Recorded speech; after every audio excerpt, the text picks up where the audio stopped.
गोविंद हरे मुरारे, हे नाथ नारायण वासुदेव।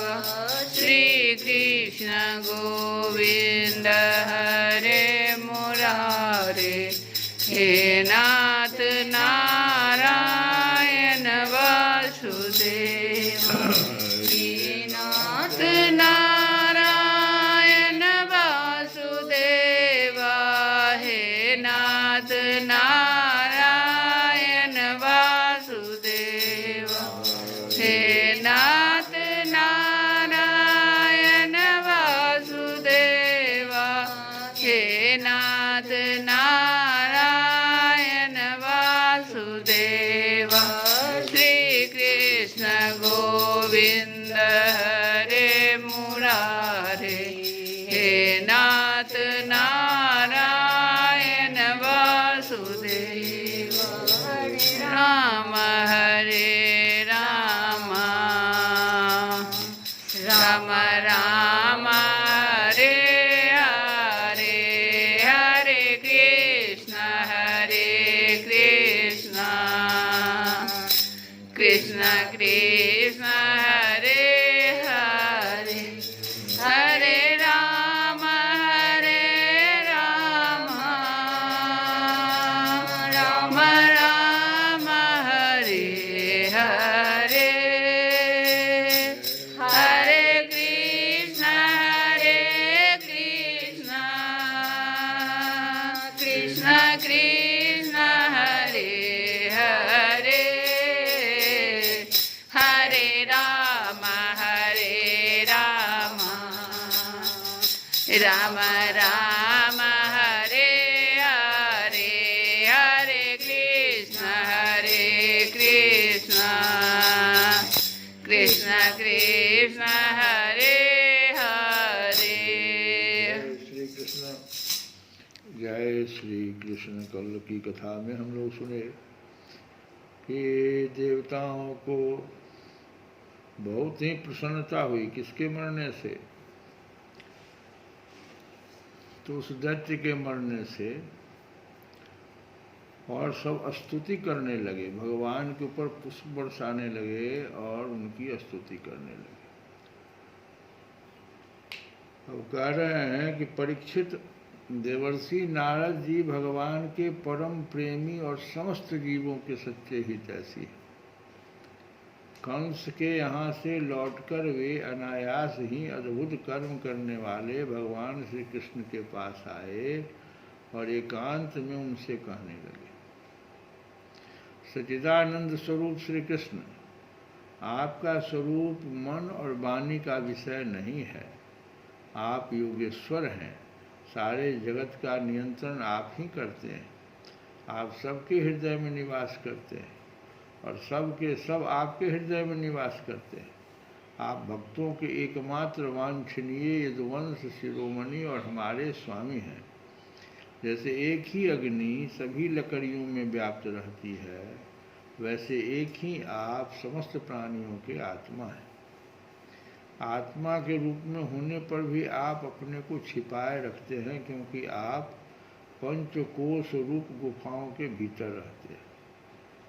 फिर भी पुरुषोत्तम के रूप में, सबके नियंता के रूप में और सबके साक्षी के रूप में आपका अनुभव होता ही है।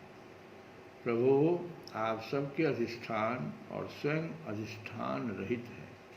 आपने सृष्टि के प्रारंभ में अपनी माया से ही गुणों की सृष्टि की और उन गुणों को ही स्वीकार करके आप जगत की उत्पत्ति, स्थिति और प्रलय करते रहते हैं।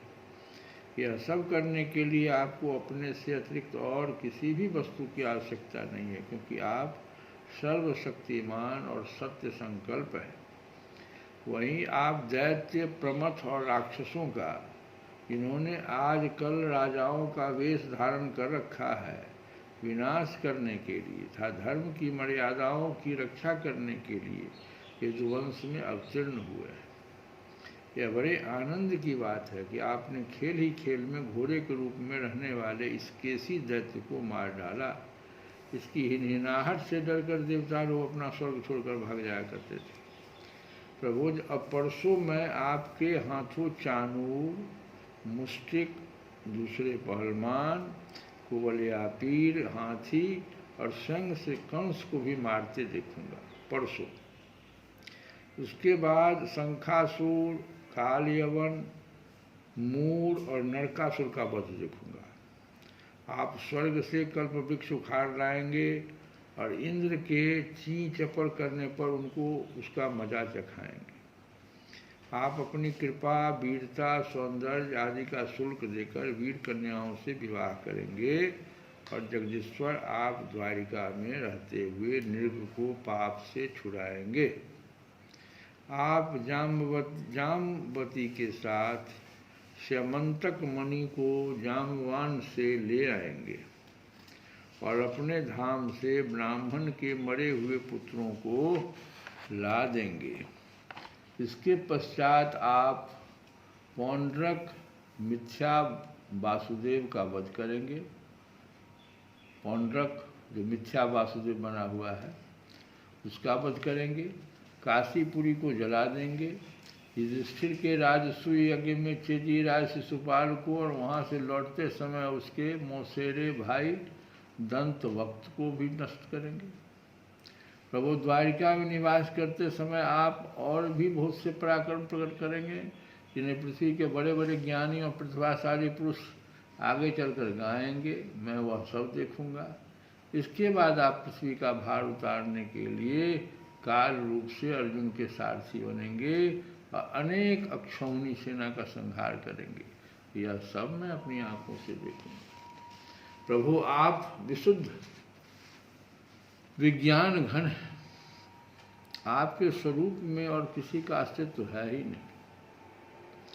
आप नित्य निरंतर अपने परमानंद स्वरूप में स्थित रहते हैं, इसलिए सारे पदार्थ आपको नित्य प्राप्त ही हैं।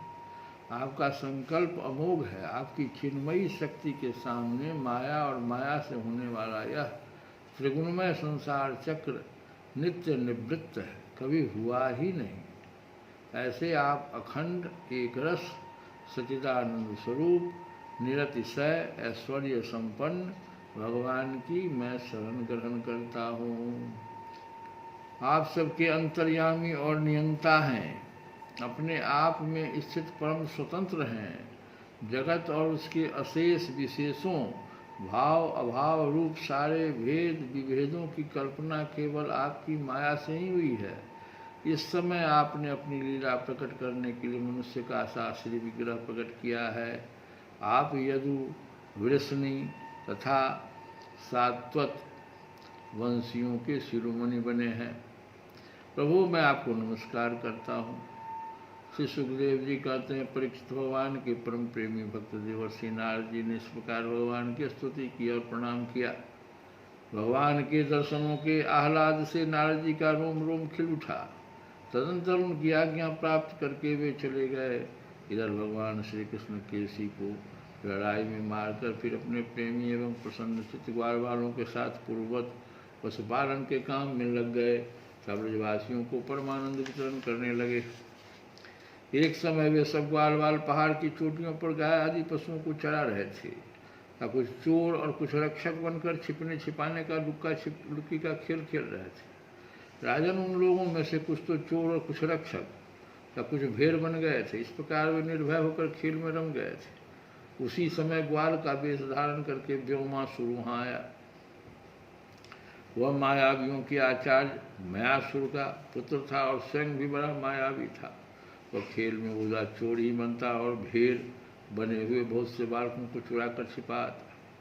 वह महान असुर बार बार उन्हें ले जाकर एक पहाड़ की गुफा में डाल देता और उसका दरवाजा एक बड़ी चट्टान से ढक देता। इस प्रकार ग्वाल वालों में केवल 4-5 बालक ही बचे रहे। भक्तवत्सल भगवान उसकी यह करतूत जान गए। जिस समय वह ग्वाल वालों को लिए जा रहा था उसी समय उन्होंने जैसे सिंह भेड़ियों को जब उछले उसी प्रकार उसे धर दबाया। व्योमासुर बड़ा बली था। उसने पहाड़ के समान अपना असली रूप प्रकट कर दिया और चाहा कि अपने को छुड़ा लूं, परंतु भगवान ने उसको इस प्रकार अपने शिकंजे में फांस लिया था कि वह अपने को छुड़ा न सका। तब भगवान श्री कृष्ण अपने दोनों हाथों से जकड़ कर उसे भूमि पर गिरा दिया और पशु की भांति गला घोंट कर मार डाला। देवता लोग विमानों पर चढ़कर उनकी यह लीला देख रहे थे। अब भगवान श्री कृष्ण गुफा के द्वार पर लगे हुए चट्टानों के तिहान तोड़ डाले और ग्वाल वालों को उस संकटपूर्ण स्थान से निकाल लिया।